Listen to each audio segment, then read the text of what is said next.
Hello, once again, we're back, and if you watch Let's Play, you should know that, well, we have to make a choice about who we're going to bring into the doors. I have narrowed it down to Ace and Lotus and Santa and June. I still don't know which one I want, even after a week of thinking about it. So I got a coin here. It's a 20 pence coin from Britain, which I found in my Canadian basement somehow. I'm going to flip it. Heads, I take in Ace and Lotus. Tails, I take in Santa and June. Right? Or should I say asshole and Akane? Alright, anyway. Here we go.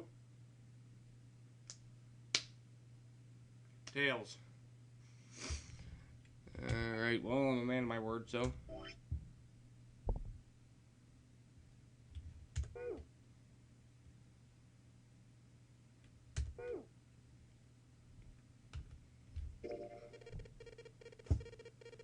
Alright, let's see here. Santa and June, do you think you could give me a hand here?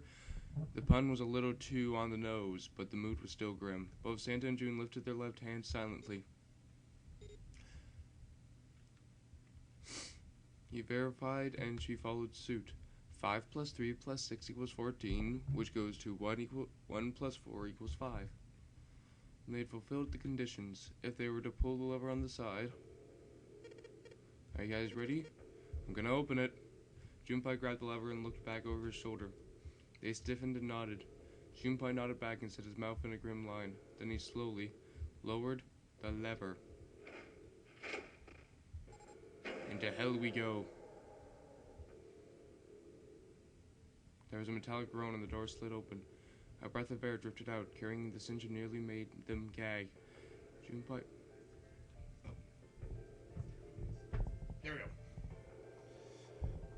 Junpei grimaced and put a hand over his mouth. Oh great, this is a great thing to do on the 1st of December. Oh my god. Good god. Lotus and Ace shuddered. Seven grunted. Whoa, that's pretty bad. Even Santa's voice shook.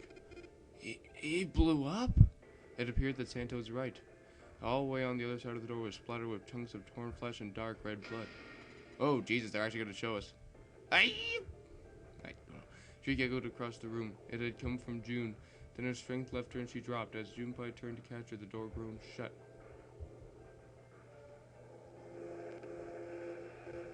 Jesus Christ.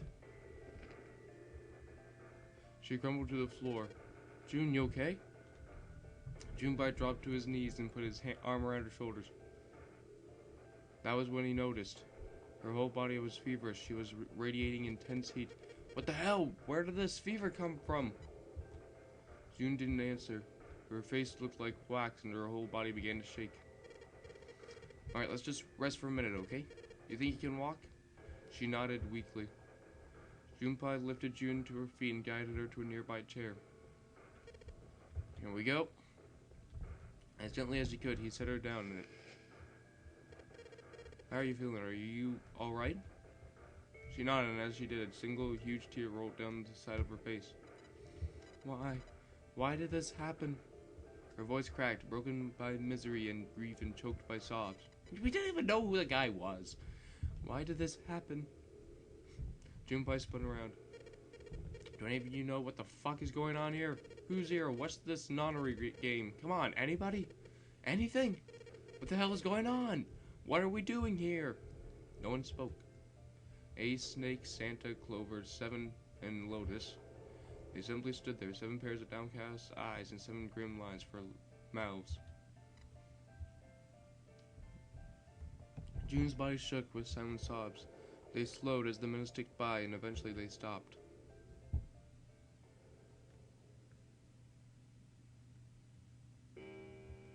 Jesus Christ, Zero.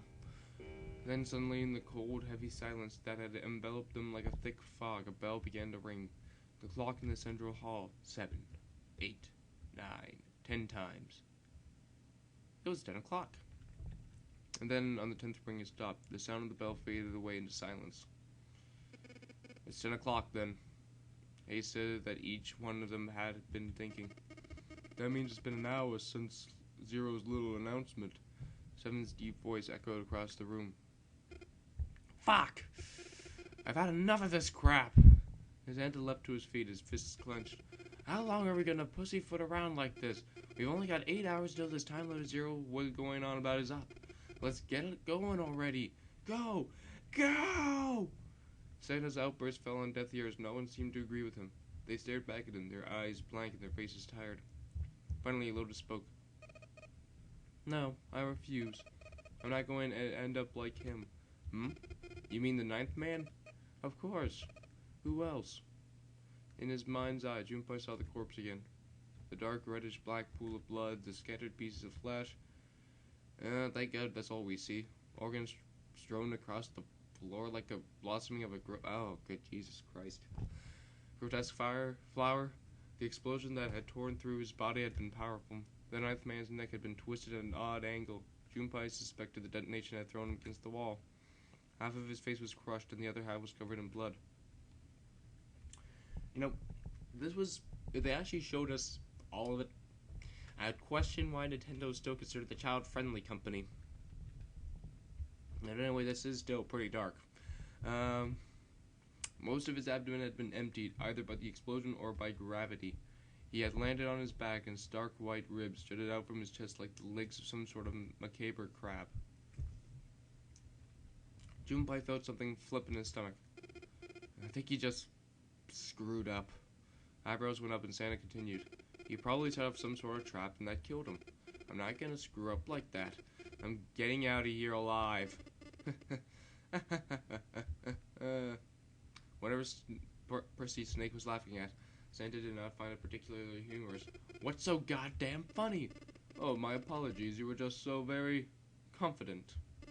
Ah, fuck it. Getting the accent wrong. I couldn't help myself. You fucked it up even more.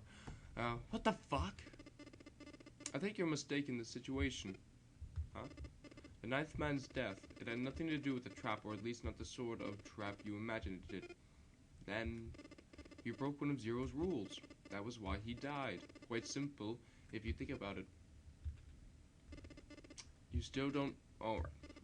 How about you take a moment and think back to what Zero said? Specifically, what did he say about the number of people? He said only 3 to 5 people can pass through one numbered door, right?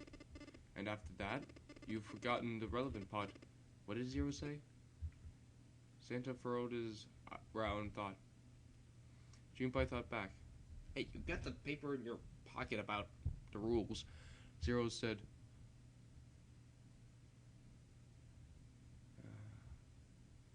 Oh, yeah, this is another choice? Okay, give me a minute. Okay,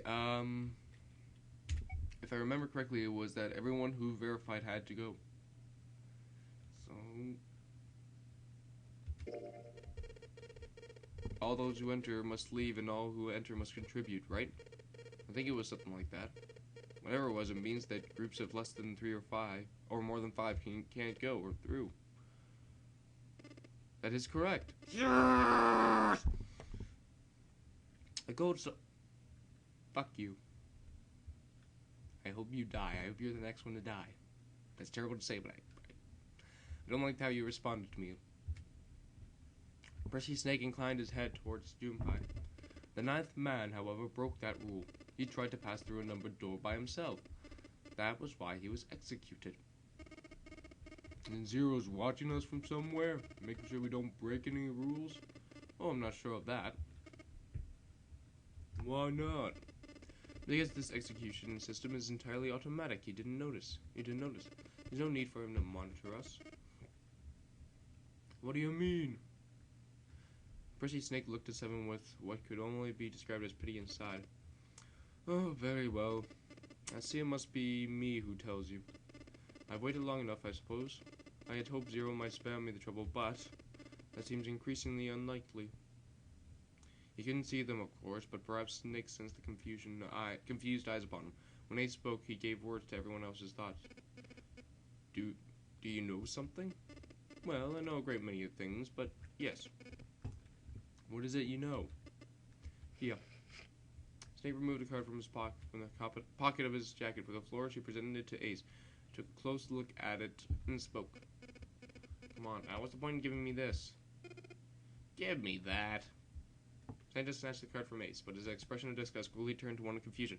Okay, I'm going to end the video here, so I hope you enjoyed the video. Please like, favorite, comment, and subscribe. Hope you enjoyed the video. Please like, favorite, comment, subscribe. You're ready to watch the next video. Goodbye, everybody.